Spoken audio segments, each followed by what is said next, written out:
Every morning the sun rises over the Caucasus, and every morning the bird arrives to delete my liver. This isn't just a punishment. It is a daily data backup. Zeus believes that 24 hours of agony will force me to regret giving you the one tool that makes you dangerous. But as I watch the smoke rise from your expanding cities from this frozen rock, I know the math has already shifted. You aren't just animals anymore. You are a 1.0 biological upgrade. You are a threat. Last time, you were promised the violent birth of Athena and the tragedy of Arachne. But Zeus wants you looking at the sky. He wants you distracted by his own family drama so you don't look down at the dirt. I am Prometheus. Before we discuss how Zeus secured his throne, we need to talk about the weapon he was actually terrified of. You. To understand the coming war for reality, we have to rewind 10,000 years. Back to the day I gave the apes a fighting chance and broke the Olympian monopoly on power forever. After the cosmic war against the Titans, the Earth was a graveyard. From the mud and ash, I was commissioned to sculpt a new species, humans. But the original design specs were intentionally crippled. Zeus didn't want partners. He wanted pets. Biologically, we built you to be inferior. You had no thick hides, no sharp claws, and no venom. You were just soft meat, freezing in the dark. Zeus looked at my prototype and saw a 0% threat level. He liked it that way because he understands a fundamental truth of the universe. Gods feed on the frequency of worship. He needed you to be weak enough to beg for mercy, but alive enough to produce the worship energy that keeps the Olympian regime fueled. The conflict began at Makoni. We held a settlement meeting to decide which parts of a sacrificed animal went to the gods and which stayed with man. I hacked the system. I wrapped the best meat in a disgusting stomach lining and wrapped the useless white bones in rich, glistening fat. Zeus, blinded by his own greed, chose the bones. He realized he'd been played. He'd lost the resource war. In a fit of petty geopolitical rage, he enacted a strict technological embargo. Mortals were absolutely denied the one asset that could level the playing field: fire. Without heat, you were stuck at the absolute bottom of the food chain, spending 100% of your daily energy just trying not to freeze. I refused to let my creations remain a mortal asset for a tyrant. I bypassed the Olympian security grid, breached the divine forge of Hephaestus, and stole a single glowing ember. I smuggled it down to Earth inside a hollow fennel stalk. The moment that spark touched your cold hands, the timeline fractured. Fire wasn't just heat. It was an instant 10,000-year evolutionary bypass. Think about the numbers. With fire, you could cook meat, leading to a 250% increase in caloric bioavailability. This triggered a neural explosion, growing your brains at a rate the gods never predicted. You learned to melt copper and tin, forging weapons that could pierce monster hide. You moved from prey to predator in a single generation. Overnight, the 0% threat level skyrocketed. The apes had become apex predators with divine source code in their hearths. From the heights of Olympus, Zeus saw the darkness of Earth suddenly dotted with 1.2 million individual heat signatures. He didn't see progress. He saw a biological insurgency. He realized that if humans continued to evolve with this unauthorized upgrade, they would fulfill the succession prophecy. A creation eventually overthrows its creator. But Zeus had a geopolitical problem. He couldn't uninvent fire. The tech was already decentralized. So he targeted the supplier. He had me dragged to the Caucasus and bolted to a cliff face with indestructible magical chains. Then he deployed his specific biological torture device. Every day, a massive eagle, a divine drone, rips open my abdomen to consume 1.5 kilograms of hepatic tissue. Because I am an immortal titan, my cells regenerate atom by atom overnight. It is a 24-hour loop of absolute agony designed to last until the end of time. Why the liver? Because in ancient biology, the liver was the seat of thumos. Your drive, your ambition, your rage. By eating my liver, Zeus is symbolically trying to delete the ambitious spirit from the world. But as I watch your cities multiplying from my rock, I see that Zeus's strategy has failed. He realized that torturing me didn't solve the human problem. You were still breeding. You were still building. He couldn't kill you all because he still needs your worship to fuel his own immortality. This created a strategic deadlock. He needed a systemic mechanism to cap human potential and maintain 100% market control. He couldn't take the fire away from your hands, so he decided to attack your genetic code directly. Zeus has shifted his strategy from physical deprivation to psychological warfare. He is moving from hard power to soft power. He isn't going to take your fire. He's going to make you use that fire to burn each other down. Zeus has just placed a high-priority order with the Forge of Hephaestus. He isn't commissioning a sword or a shield. He has commissioned a gift, a flawless biological weapon disguised as the first woman. He calls her Pandora. She isn't coming to kill you. She's coming to infect you. In her hands, she carries a sealed containment jar. When she breaches that seal, she will release exactly 10,000 biological plagues, aging vectors, and death viruses into your atmosphere. The Golden Age is about to terminate. Next time we witness the deployment of Patient Zero, secure your clearance and subscribe now, before the jar is opened and your DNA is changed forever. Zeus didn't just kill his enemies, he ate them. He looked at his pregnant wife, Metis, the woman who literally gave him the crown, and he saw a threat to his stock price. He didn't see a partner. He saw a competitor with a better product. So, he didn't file a lawsuit. He unhinged his jaw like a 40-foot python and swallowed her whole while she was still screaming. Most kings fear a coup from the outside. Zeus turned his own digestive tract into a maximum security black site. He thought he could digest the future to stop it from happening. He was wrong. Some ideas are too sharp to sit in your stomach, and they are about to crawl out of his forehead. Last time, Zeus pulled off the ultimate hostile takeover. He broke his father Cronus and took over the Olympus conglomerate. He was the undisputed CEO of the universe. But in this family, winning the chair is the easy part. Keeping it is where the madness starts. Today's mission is simple. Watch a god try to abort a prophecy by turning into a cannibal. We are diving into the birth of the ultimate loyalist and the very first human victim of divine insecurity. This is the moment the Golden Age becomes a police state. Midas was the goddess of wisdom. She was Zeus's most valuable intellectual asset.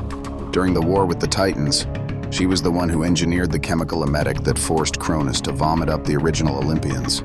Without her, Zeus is just a guy with a bolt of lightning and a bad attitude. She was his chief strategy officer, but in a dictatorship, being the smartest person in the room makes you the biggest target on the radar. The Fates, the universe's primary data analysts, dropped a report that Zeus couldn't ignore. The prophecy was clear. Metis would have 2 children. First, a daughter of equal power. Second, a son. A son who would possess a 1.2x power scaling advantage over Zeus. A son who would be the patch 2.0 to Zeus's 1.0. Zeus looked at his pregnant wife and didn't see a family. He saw a ticking time bomb. He saw his own funeral. Critical opinion. This is where Zeus officially becomes worse than his father. Cronus swallowed babies because he was scared. Zeus swallowed a pregnant woman because he was calculated. He played a game of shape-shifting hide-and-seek with her. He lured her in with a fake smile, dared her to turn into a tiny fly, and snap. 1 gulp. 0 witnesses. He didn't just kill her. He internalized her. He absorbed her wisdom to ensure no one could ever outthink him again. He thought he'd achieved 100% security. He didn't realize he'd just invited a permanent, internal headache. Weeks turned into months. Zeus sat on his throne, but he wasn't celebrating. He was dying. Inside his frontal lobe, something was wrong. Metis wasn't dead. She was busy. Inside the pitch-black stomach prison of the king of the gods, she was hammering out a legacy. She was forging a suit of full-body bronze armor and a spear for her daughter. Imagine a 1,000-pound sledgehammer hitting your inner ear every 3 seconds. That was Zeus's life. His brain was literally being remapped by the wisdom he tried to suppress. The mortal asset timeline, the progression of human history, was stalled because the king was incapacitated. He wasn't just in pain. His central nervous system was experiencing a total hardware failure.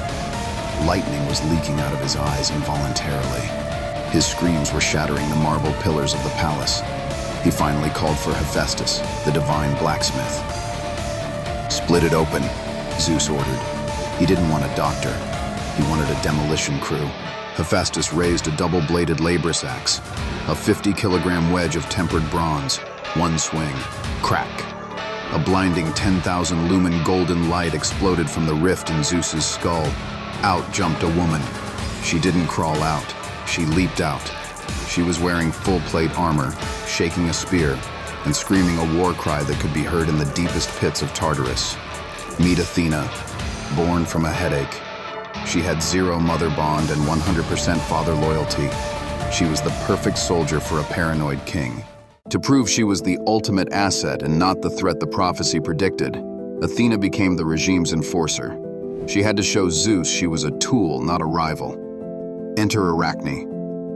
Arachne was a mortal girl in a dusty, low-res village who had a talent that was breaking the divine monopoly.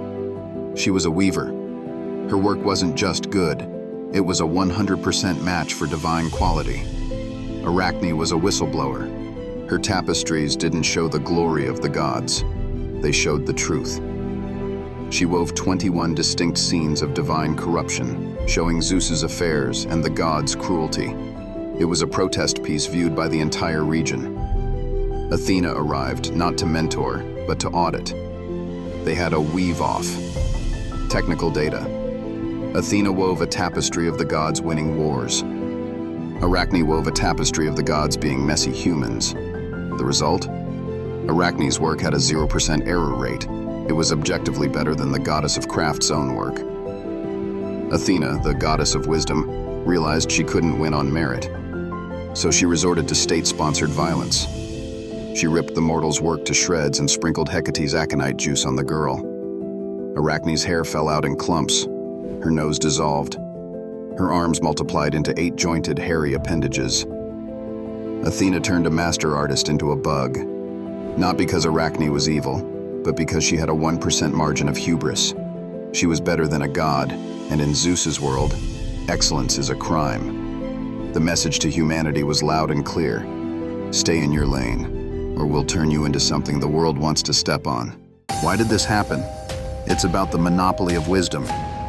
Zeus ate Midas because he realized that knowledge is the only thing that can actually kill a king. If he didn't own the wisdom, Midas, someone else would use it to build a better weapon. By swallowing her, he turned wisdom into a state-controlled resource. The why behind Athena and Arachne is even darker. Athena is the prophecy that failed. By being 100% loyal, she fixed the glitch in Zeus's timeline. But that loyalty required the systematic eradication of human talent. The tale of this effect is a regime of absolute terror. The gods stopped being protectors and started being wardens of a cosmic prison. They realized that if a mortal like Arachne could outweave a god, eventually, a mortal could outthink a god. This isn't nature, it's politics. It's the suppression of the many to maintain the luxury of the few. Zeus thinks he's safe now. He's got the wisdom in his stomach and the soldier at his right hand. He thinks the room is cleared of rivals. But he made a classic dictator mistake. He forgot to check the person sleeping in his own bed. While Zeus is busy bullying mortal weavers, his wife, Hera, is in the shadows. She's watched him eat his first wife. She's watched him turn into a monster. And she's currently whispering to Poseidon and Apollo about a restructuring of the government. Next time the queen leads a military strike, we're covering the great coup of Hera. Zeus is about to find out what happens when the entire board of directors decides the CEO has to go. Next time, Zeus will regret everything. Imagine the most powerful CEO in the universe. Now imagine his own board of directors standing over his bed with 100 unbreakable magical chains. This isn't a family reunion. This is a hostile takeover. The Queen of Heaven just pulled the pin on a grenade. While the King of Gods is dreaming of thunder, his wife, his brother, and his daughter are silently measuring his wrists for shackles. No shouting, no lightning, just the cold metallic click of 100 individual locking mechanisms snapping into place. The coup d'etat of the millennium has officially begun, and by the time Zeus wakes up, he won't just be out of a job. He'll be a prisoner in his own boardroom. Last time Zeus played the hero, he overthrew the cannibal king, Cronus, and promised a new era of freedom. But power is a hell of a drug. Fast forward to today, and the Liberator has become a tyrant. He's impulsive, he's unfaithful, he's dangerous. The goal of this mission is total regime change. The Olympians have realized that a king who can't control himself shouldn't be controlling the universe. It's time to move from an absolute monarchy to a managed committee. He's a liability, Poseidon. Look at him. He treats the cosmos like his personal playground, while we do the actual heavy lifting. Hera's voice is a cold blade in the dark. She's standing over Zeus's sleeping form. Beside her, Poseidon, the god of the seas, grips his trident so hard his knuckles turn white. If we do this, Hera, there is no plan B, Poseidon whispers. The sea doesn't forget, and neither does the lightning. If those 100 chains don't hold, he won't just fire us, he'll erase us. Hera doesn't blink. He's already erasing us. Every time he goes down to Earth to invest in a new mortal bloodline, he dilutes our authority. He's building a parallel power structure. We strike now, or we become obsolete. Enter Athena, the goddess of wisdom. She doesn't look angry. She looks like a forensic accountant. Logic dictates that a singular point of failure is a risk to the collective. We aren't betraying a brother. We are stabilizing the ecosystem. According to my calculations, the 100-chain configuration has a 99.8% containment rating for a grade A Olympian. Proceed with the deployment.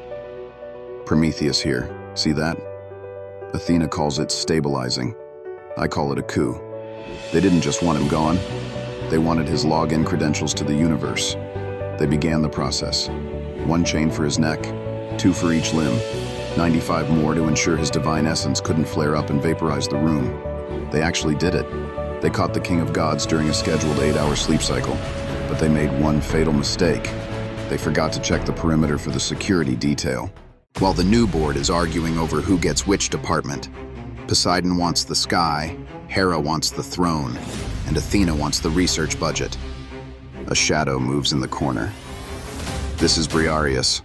He's a hecaton chair, a 50-foot heavy lifter with 50 heads and 100 arms. He wasn't invited to the coup. Why? Because he's a legacy hire loyal to the original CEO. Thetis, a sea nymph who realized the coup would cause a massive market crash in the ocean sectors, tipped him off. Briareus doesn't use keys. He doesn't use logic. He uses 100 hands to rip 100 chains apart simultaneously. The sound of those magical links snapping sounds like 1,000 car crashes happening at once. Zeus's eyes snap open. They aren't blue anymore. They are white-hot electrical storms. He doesn't say good morning. He grabs the Master Lightning Bolt, a weapon with a 100% lethality rate. And the board of directors suddenly remembers why they were afraid of him in the first place. You thought 100 chains could hold the sky? Zeus's voice shakes the foundations of the palace. Poseidon, get back to your puddles. Athena, go back to your books. But Hera, my dear loyal queen, you and I need to have a talk about downsizing. You wanted to bind me, Hera? You wanted to see me hang? Zeus isn't shouting now. He's vibrating. The air in the room smells like ozone and burnt hair. Fine. Let's see how you like the view from the edge of the atmosphere. Zeus doesn't just fire her, he makes an example of her. He fashions new chains, golden ones, weighted with 2 massive anvils. He drags Hera to the very edge of the stratosphere. He hangs her between the earth and the sky. You're a coward, Zeus! Hera screams, her voice cracking as the thin air freezes her lungs. You're afraid of your own blood. You're a tyrant pretending to be a king. Zeus leans in, his silver-white beard bristling with sparks. I'm the only thing keeping this family from eating itself. Enjoy the silence, my queen. When you're ready to sign the non-disclosure agreement, let me know. Critical opinion. This was the moment the Olympian brand died. Zeus won the fight, but he lost the culture. Instead of addressing the why of the mutiny, he went full paranoid king. He eventually lets Hera down, but the trust is a zero-sum game now. The boardroom is a war zone. Hera is finally released, but she's changed. She realizes she can't kill Zeus. He's too fast. He's too strong. So, she shifts her strategy to asset liquidation. She decides to target Zeus's mortal assets, his illegitimate human children and lovers. Zeus, trying to clear his head, visits Earth. He finds Princess Io. She's beautiful, innocent, and a massive liability. When Hera catches them, Zeus panics. He doesn't defend Io. He poofs her into a cow. A literal cow. Hera walks up, petting the cow's nose with a terrifying smile. "Oh, what a lovely pet, Zeus. Such a high-quality biological signature. Mind if I keep her, since you're so fond of livestock lately?" Zeus tries to play it cool. "I'm not abandoning her, Hera. I'm diversifying the portfolio. It's just a cow, take it." Hera's eyes flash. "Excellent. Since it's just a cow, you won't mind if I install some high-level security. I'll have Argus watch her." Hera doesn't hire a guard. She deploys Argus. Argus isn't just a giant. He's a 100-node surveillance network in human form. He has 100 individual ocular signatures. When he sleeps, only 2 eyes close. The other 98 stay online, tracking every movement, every breath, every tear from the cow Princess Io. "Watch her, Argus," Hera whispers. "If she moves, report it. If she cries, ignore it. If Zeus comes near her, alert me immediately." Io is trapped. She's a human mind inside a beast's body, monitored by a creature that never blinks. It's a 24/7 psychological torture chamber. Zeus realizes his mortal asset timeline is in jeopardy. Every human he touches is now a target for Hera's specialized cruelty. He has 1,186 individual Greek hull signatures in his navy, thousands of cities under his protection, and all of them are now potential collateral damage in his marriage. Why did this happen? It's the logic of hubris versus nemesis. Zeus thought he could rule through fear and side projects. The failed coup exposed the extreme fragility of Olympian alliances. Zeus now knows his greatest enemies share his dinner table. This created a highly toxic environment for any demigod born on Earth. Hera established a permanent vendetta. She cannot assassinate the king, so she will brutally torture his human investments. She has weaponized his own infidelity against the species he was supposed to protect. To protect them, Zeus realizes he must legally isolate mortals from direct divine interference. He sets the first boundary laws, strict rules on how gods interact with the human supply chain. He's trying to build a firewall between Olympus and Earth. He thinks that by creating a legal distance, Hera won't be able to reach them. But he forgets one thing. Hera is the queen of the law, and she knows how to find the loopholes. Zeus thinks laws will save his children. He thinks the boundary laws will keep his mortal assets safe. He's wrong, because while Zeus is writing laws, a new child is being born in a bronze tower in Argos. Hera isn't watching the laws. She's watching the prophecy. She's waiting for a boy who will be forced to hunt the impossible just to survive her rage. A boy named Perseus. While Hera is watching a cow, a child is being born who will one day hold her favorite monster's severed head. The clock is ticking. Zeus will regret this, and Hera is already planning the funeral.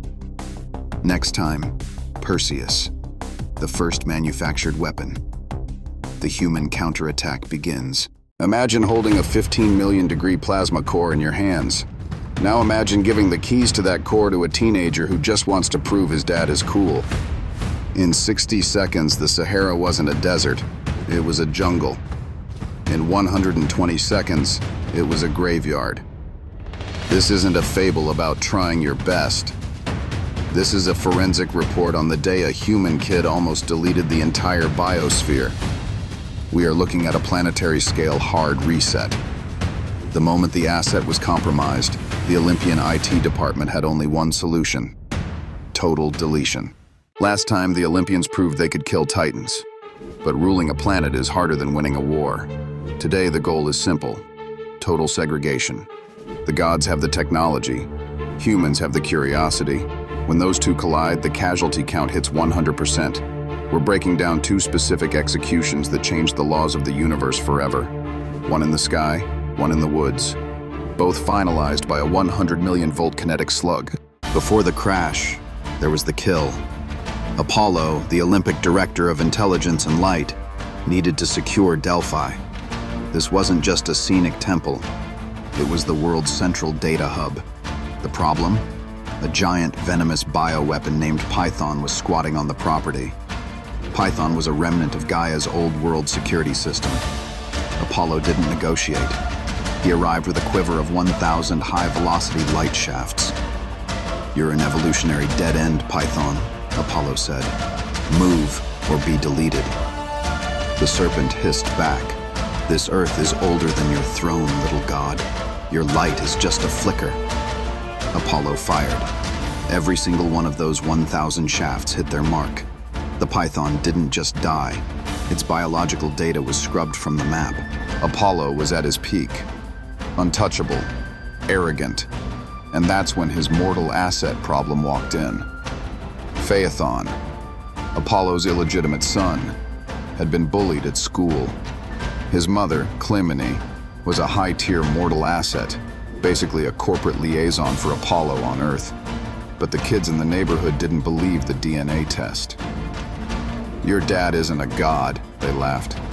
"He's just a deadbeat who skipped out on child support." Phaethon traveled to the Sun Palace, bypassed level 4 security, and stood before the Golden Throne. Apollo, feeling guilty for his 15-year absence, made the ultimate management error. He offered a blank check. "Ask for anything, son. I swear on the sticks." Phaethon didn't ask for money or a kingdom. He asked for the keys to the company car. "I want to drive the Sun Chariot. One shift. The sun. Just me. Let the whole world see who my father is." Apollo turned pale. "Son, that's not a car. That's a Dyson sphere-level engine. Even Zeus doesn't have the clearance to drive that alone." But the oath was locked. The Styx doesn't allow for takebacks. Apollo had let emotion override 4 billion years of safety protocols. The Sun Chariot is pulled by 4 fire-breathing stallions with 50,000 horsepower each. Their breath is pure radiation. The moment Phaethon grabbed the reins, the horses felt zero resistance. They knew a rookie was in the cockpit. The chariot dived. The standard Goldilocks orbit is 93 million miles. Within 30 seconds, the chariot veered out of the lane. First, it climbed too high. The atmosphere thinned. The poles froze instantly, locking 30% of the world's fresh water in ice. Then, Phaethon panicked. He jerked the reins. The horses dived. The chariot dropped to exactly 1,000 miles above the Earth's crust. The heat signature was catastrophic. In Ethiopia, the humidity dropped to 0%. Forests turned to ash in 0.4 seconds. The Nile started boiling, killing 100% of the aquatic biomass in the region. People's skin charred into a permanent dark pigment before they could even scream. On Olympus, the alarm bells were screaming. The planetary integrity sensor was blinking red. Zeus looked down and saw his favorite project, Earth, melting like a wax candle. "Apollo, kill the engine, disconnect the link," Zeus roared. "I can't," Apollo shouted back, his voice cracking. "He's locked in, he's my son." Zeus's eyes went cold. "He's a biological error, and he's about to brick the planet." Zeus didn't use a warning shot. He pulled a 100 million volt kinetic slug from the armory and sniped the boy out of the sky. Phaethon didn't fall. He evaporated. The chariot autopiloted back to orbit, but the damage was done. Libya was now a desert. The mortal asset had almost burned the divine investment. Critical opinion. This is the ultimate C-suite failure. Apollo's ego required a son to validate him, and that ego almost led to a total extinction event. The gods aren't loving parents. They are administrators who will kill their own kids to keep the servers running. While the sky was still smoking, another unauthorized access event was happening on the ground. Actaeon, a professional hunter with 50 elite canine assets, highly trained hunting dogs, accidentally stumbled into a restricted zone. He had breached the private bathing coordinates of Artemis, the director of wilderness security. This wasn't a mistake in the eyes of the law. It was a high-level security breach. Actaeon saw a goddess in her raw, unshielded state. I was just following a stag, Actaeon stuttered, dropping his bow. I didn't mean to. Artemis didn't even reach for her quiver. You've accessed encrypted divine data, Actaeon. You've seen the source code of a goddess. You cannot be allowed to transmit what you've seen. She didn't kill him with an arrow. That was too clean. She splashed reactive mutagen on him. In 15 seconds, Actaeon's bone density shifted. His skull elongated. His vocal cords snapped. He was no longer a human. He was a stag. But here's the twist. His dogs were still there. 50 elite killing machines trained by Actaeon himself to smell blood. They didn't recognize his DNA anymore. All they saw was a 200-pound target. The dogs tore their master apart in a 7-minute feeding frenzy. Artemis wasn't modest. She was protecting proprietary tech. Seeing a god's true form is like a modern human looking directly at a nuclear reactor core. It changes your molecular structure. The execution wasn't personal. It was a data wipe to ensure no mortal could ever claim to have mastered the sight of the divine. Why did these two specific events happen at the same time?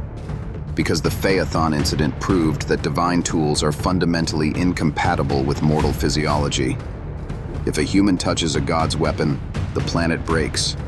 Zeus realized he had a hierarchy problem. 1. Mortals are too weak to use the tech, but too curious to stay away. 2. Gods are too powerful to walk the earth without causing collateral damage. Zeus enacted the Great Separation. Mortals were permanently banned from accessing divine technology. No more chariot rides. No more seeing goddesses in the woods. But this left a vacuum. Earth still had monsters. Remnants of the Titan era that were still hungry. Humans couldn't kill them with bronze spears, and the gods were now overkill. Zeus needed a bridge. He needed a disposable soldier. Someone with enough divine DNA to survive the high-output technology, but enough mortal DNA to be expendable if they went rogue. This wasn't a choice made out of love. It was a strategic biological initiative. He wasn't looking for children. He was looking for hardware. The age of the pure god, interacting with humans, is over. Zeus has officially greenlit the demigod program. He is searching for the perfect genetic cocktail to create the ultimate ground warrior. And he's found his first subject, a woman named Alcmene. She has the perfect genetic markers for the Hercules strain. But there's a problem. Zeus is married, and Hera, the director of domestic stability, has just seen the lab reports. She isn't just angry. She's planning a targeted assassination before the child is even born. Next time, Zeus is going to break his own marriage vows to create the ultimate weapon. But the first demigod won't find glory. He'll find a target on his back from day one. Next episode, the demigod arms race begins. Subscribe or stay in the dark. King Midas asked for one upgrade. Just one. Not a bigger army. Not a safer kingdom. Not better harvests. Not peace. Gold. More gold. Infinite gold. Gold on command. And that sounds smart for about 10 seconds. Then the math turns evil. 2 hands. 1 wish. 0 meals. 0 drinks. 1 dead household. I'm Prometheus. And let me say this clearly. The gods do not always break mortals with lightning. Sometimes they do it with incentives.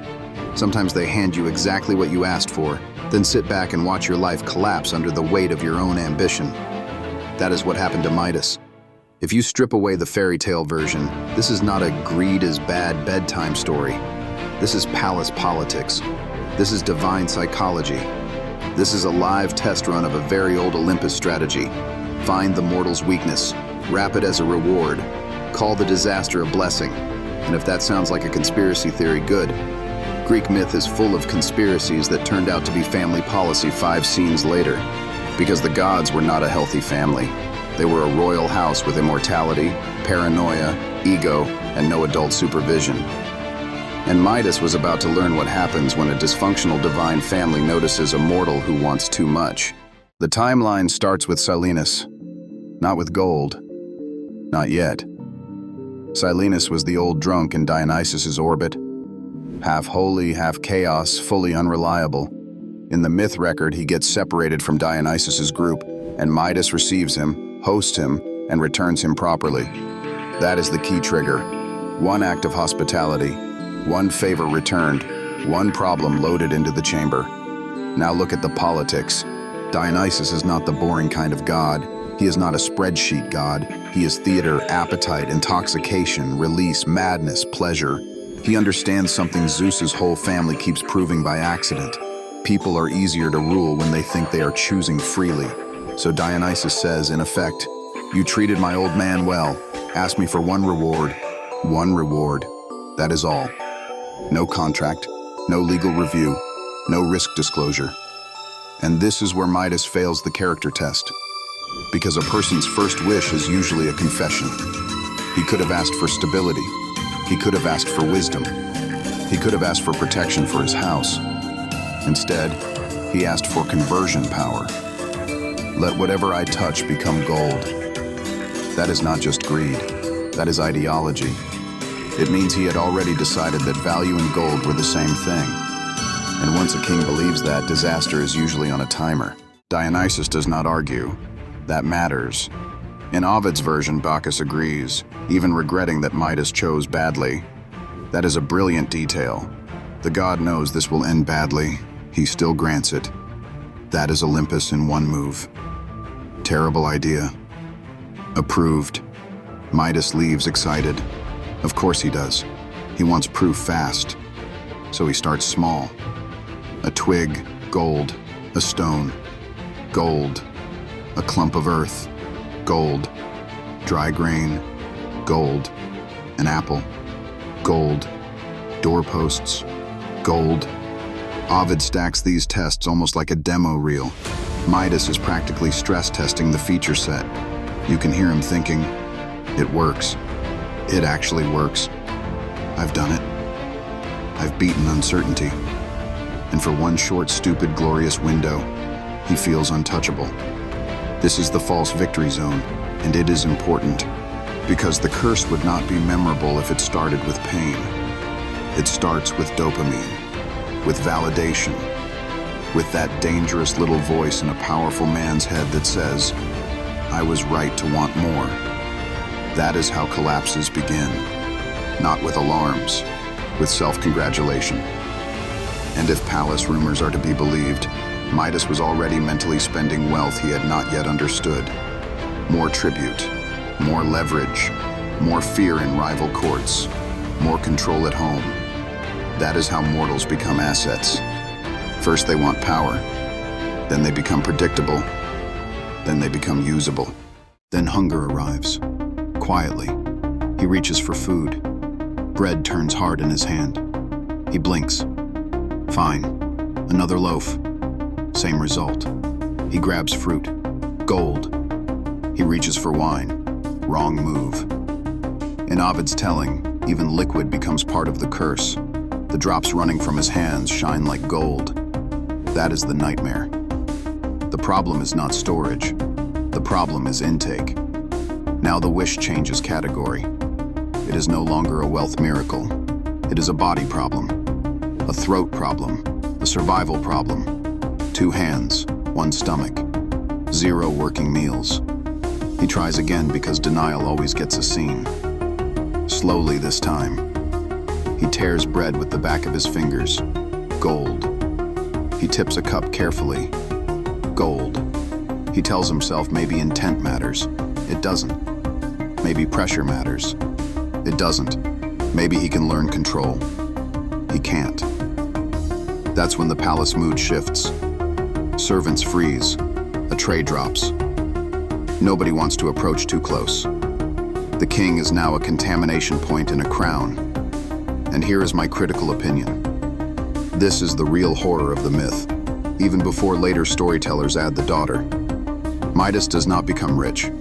He becomes unusable. He turns utility into display. He confuses wealth with life, and his body is the first thing forced to pay for that confusion. That is why this myth still works. Because modern people do this too. different metal, same sickness. Now Midas understands the rule. Everything he touches becomes valuable and worthless. That is the twist. Gold looks like the highest form of value until you need bread more than beauty and water more than status. He stares at the table. Perfect plates, perfect cups, perfect decorations, useless. If you want the mortal asset timeline, here it is clean. Phase 1, Midas is a useful host. Phase 2, Midas is offered a reward. Phase 3, Midas reveals his weakness by choosing gold. Phase 4, Dionysus turns that weakness into a live demonstration. Phase 5, Midas becomes a warning to every other mortal watching. That is not random. That is system logic. And yes, I know somebody will say, Prometheus, that sounds like you're reading a conspiracy into the myth. Of course I am. Have you met this family? Cronus ate his children. Zeus overthrew his father. Hera weaponized jealousy. Apollo punished pride.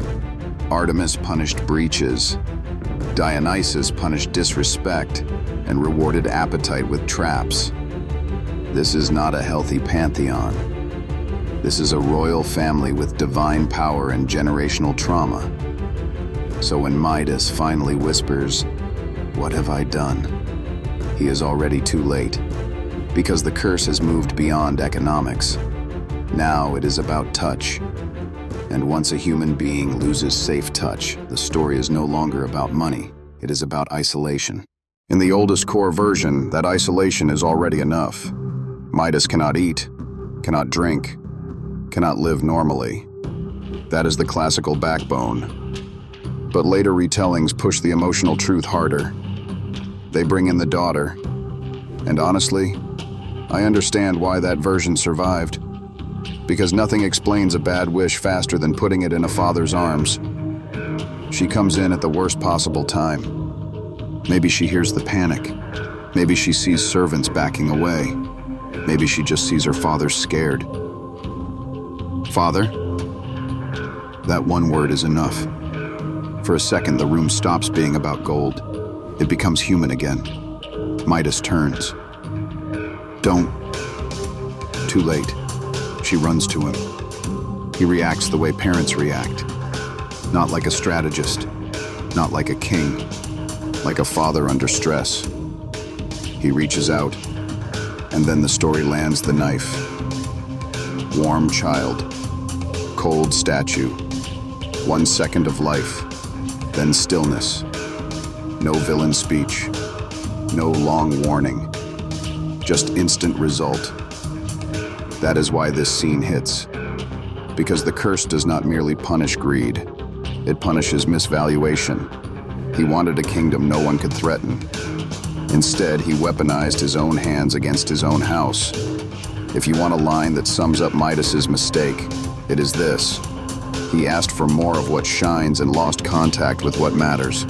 That is not poetry. That is accounting. Bad accounting.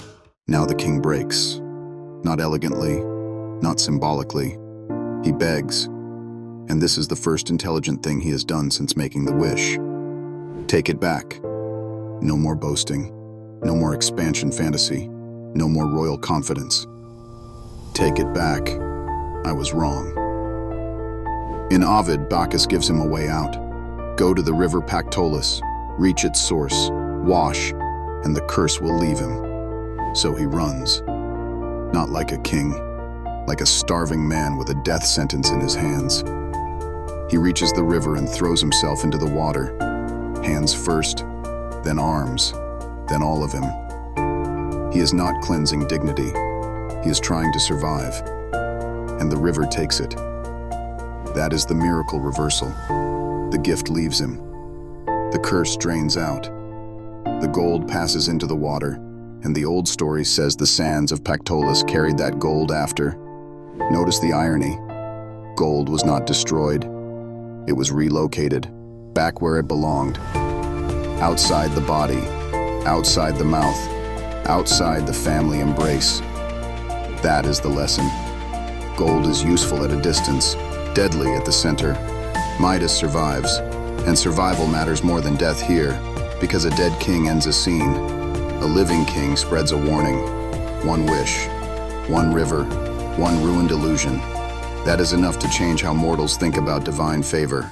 And after the cure, the old record says Midas turned away from riches and toward the countryside in Pan. Even then, his judgment stayed weak, and that leads into the next disaster later with Apollo's music contest. In other words, he learned but not enough. That detail matters. Because people want myth to work like a neat moral machine. Bad choice, painful lesson, permanent wisdom. That is not how humans work. Not then, not now. Midas is not memorable because he was evil. He is memorable because he was normal in an exaggerated way. He believed more wealth meant more safety. More gold meant more control. More possession meant less fear. A lot of people still believe that. That is why this story keeps breathing. My final opinion? The Midas case proves Olympus does not need to invade a kingdom with fire every time it wants control. Sometimes all a god has to do is approve the wrong dream. That is more efficient, more elegant, more terrifying. And it prepares the next phase of the larger timeline. Humans learn that divine favor can be lethal. Fear deepens, caution spreads. But the gods do not become wiser. They become more vain, more theatrical, more reckless. They start treating mortal kingdoms like disposable game boards. So remember Midas correctly, not as a cartoon miser, as a man who asked for power in the language he trusted most and discovered too late that the gods had turned his desire into a trap. He wanted the world in gold. He nearly lost the right to touch it at all. How do you start a war with 1,186 individual Greek hull signatures and burn a city to the ground? You exploit a psychological flaw. Decades before the Trojan War, Zeus learned exactly how to manipulate the goddess of beauty. He didn't learn this from a titan. He learned it by watching a mortal teenager completely break the divine syndicate. Welcome to the mortal asset timeline. Year 0. A local king has 3 daughters. The youngest is Psyche. She is a genetic anomaly. Her face is so mathematically perfect it breaks human logic. Within months, Aphrodite's temple attendance drops by 98.5%. Altars go cold.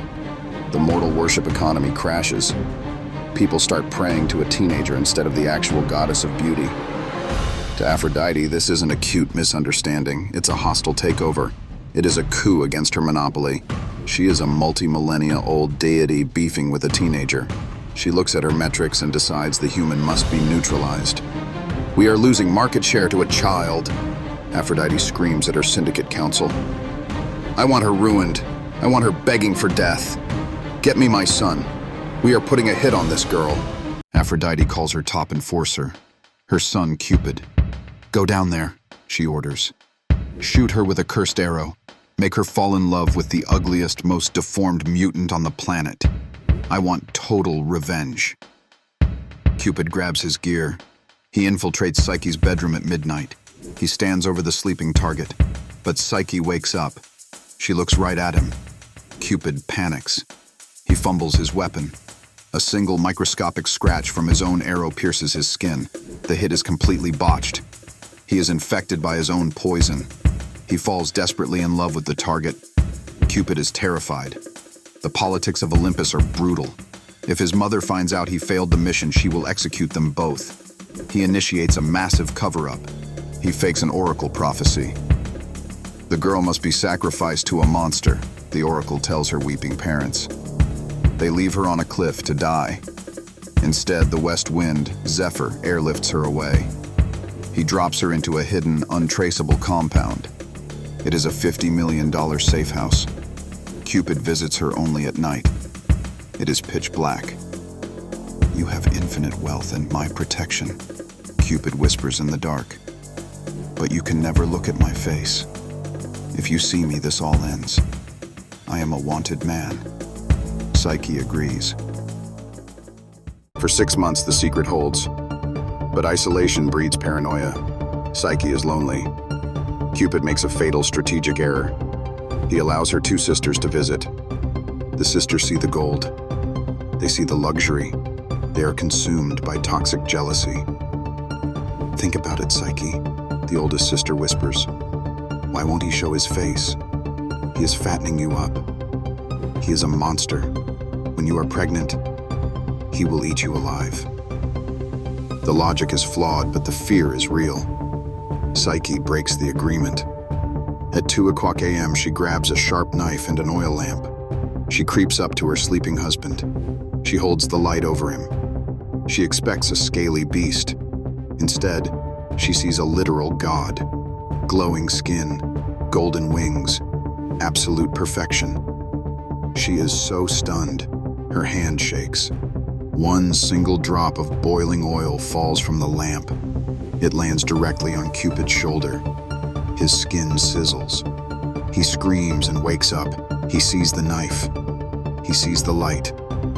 The trust is permanently destroyed.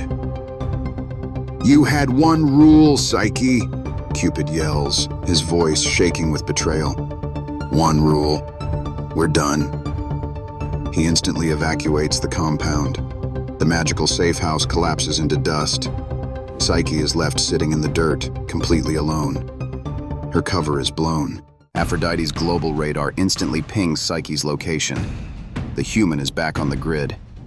Psyche realizes she made a catastrophic mistake. But instead of hiding, she walks straight into enemy territory. She surrenders at Aphrodite's main temple. Aphrodite laughs. She beats Psyche, tears her clothes, and mocks her. You want my son back? Prove you are worth it. The goddess initiates a bureaucratic nightmare. 4 impossible trials designed to kill her. Trial 1. Aphrodite dumps 500 kilograms of wheat, barley, and poppy seeds onto the floor. Sort every single grain into perfect piles by sunset. If you fail, you die. It is mathematically impossible for one human. Psyche falls to the floor and cries. But here is my critical opinion. Absolute monopolies make you lazy. Aphrodite controlled the beauty market for so long she forgot how to actually fight. When she gave Psyche an impossible task, she didn't realize she was radicalizing the local environment against her. The universe hates a tyrant. A local ant colony watches the weeping girl. They recognize a shift in the political power dynamics. Millions of ants swarm the room. They execute a highly organized industrial sorting operation. By sunset, the piles are perfect. Aphrodite comes back and screams, "You didn't do this! You cheated!" Trial 2. Go to the river. Aphrodite snaps. There are sheep with golden fleece. Bring me their wool. Psyche walks to the river. She is ready to fight the sheep. But a talking river reed stops her. Do not approach them, the reed whispers. Those sheep are violent predators. Their horns are like razors. If you go now, they will kill you. Wait until the sun goes down. They will fall asleep. Then, pick the golden wool stuck to the briar bushes. It is a tactical stealth mission. Psyche sneaks in at dusk, gathers the snagged wool, and returns. Aphrodite is furious. The mortal is refusing to die. The syndicate is looking weak. Trial 3.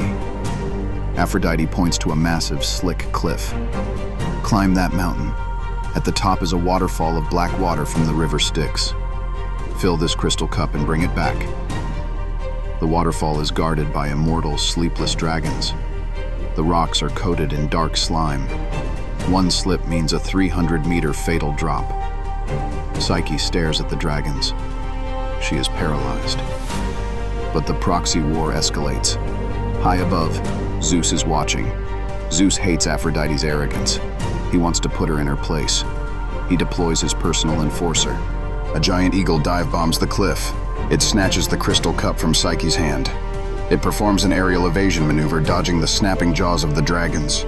It fills the cup with the toxic black water and drops it back to Psyche. She hands it to Aphrodite. The goddess is losing her mind. "You are a witch!" Aphrodite screams. "There is no way a fragile, bleeding mortal is surviving this!" Aphrodite plays her final card. The ultimate political execution. Trial 4. A suicide mission into the underworld. Take this empty box, Aphrodite orders. Go down to Hades. Tell the Queen of the Dead I need a drop of her beauty. Bring the box back, do not open it. Nobody comes back from the underworld alive. Psyche walks to a high tower, planning to jump and end her life. It is the only way down. The pressure is finally too much, but the stone tower itself speaks to her. Nature is fully rebelling against Aphrodite. Do not jump, the tower says.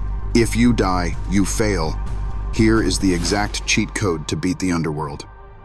The tower gives her precise instructions. Take exactly 2 coins in your mouth. Take exactly 2 honey cakes in your hands. When you see a lame man driving a donkey, ignore him. It is a trap. When the ferryman asks for payment, let him take 1 coin. When the 3-headed dog barks, feed him 1 cake. Do the exact reverse on the way out. Psyche follows the strict protocol. She bypasses the traps. She bribes the dog. She enters the throne room of Hades. Queen Persephone gives her the beauty in the box. Psyche navigates back up. She pays the final coin. She feeds the final cake. She sees the sunlight. She actually beat the highest security prison in the universe. She is 50 meters from the finish line, but human nature is her final enemy. She looks at the box. I have been beaten, starved, and hunted, she thinks. I look terrible. If I am going to see Cupid again, I need a drop of this divine beauty. She breaks the rule. She opens the box. It is a trick. There is no beauty inside. It is weaponized, concentrated death sleep. A dark cloud hits her face. Psyche collapses instantly. Her heart stops cold. Aphrodite wins. But Psyche's survival run changed the politics of Olympus. Cupid is healed from his burn. He breaks out of his mother's lockdown. He finds Psyche's body. He wipes the death sleep from her face and puts it back in the box. He pricks her with his arrow to wake her up. I told you to follow the rules, he scolds her. Psyche finishes the delivery to Aphrodite. Cupid knows his mother will just invent a 5th trial. The syndicate is rigged. So, Cupid bypasses the chain of command. He flies straight to the absolute top. He goes to Zeus. My mother is out of control, Cupid argues. This human beat her gauntlet. Call it off. Zeus agrees. He sees the leverage. Zeus summons a full council of the gods. He forces Aphrodite to sit down. He brings Psyche into the throne room. Zeus hands the mortal girl a cup of glowing liquid. Drink the ambrosia, Zeus commands. Become immortal. Psyche drinks. Her blood becomes immortal. She becomes a god. Aphrodite is publicly humiliated. She must accept Psyche into the family. The conflict ends, but the data remains. Zeus watched this entire event. He logged Aphrodite's fatal vulnerability. She will burn down the world over a beauty contest. Decades later, Zeus will use that exact psychological flaw to spark the Trojan War. He will drop a golden apple, let Aphrodite's paranoia take over, and watch 1,186 individual Greek hull signatures sail to their doom.